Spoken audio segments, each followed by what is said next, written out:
Bunaqa sharlotkani oldin hech ham yeb ko'rmagansizlar desam ishonasizlarmi? Unda birgalikda tayyorlaymiz. 4 ta tuxumni shakar bilan aralashtirib, shakar eriguncha yaxshilab mikserlab olamiz.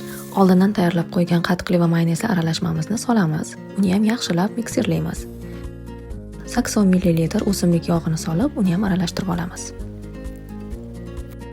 200 gram unga 2 choy qoshiq razrixritel aralashtirib, elekdan chiqazib olamiz. Xamirimiz yanada nafis bo'lishi uchun. Olmalarni xuddi shu ko'rinishda to'g'rab, aralashmamizga solamiz. Olmalarimizni ham aralashtirib olganimizdan so'ng qolipga o'simlik yog'i yoki sariyog' surib, massamizni solamiz va 180 gradusda 40 daqiqa duxovkada pishirib olamiz. Qolipga solganimizdan keyin bitta olmani pari-pari to'g'rab, uni qoqishga ko'ra bezatib olishimiz mumkin. 40 daqiqadan so'ng duxovkadan pirogimizni olib, ustini shakar kukuni bilan bezatamiz. Ishoninglar, bunaqa hidni video orqali yetkazib beraman. Hatto yorim ham maqtab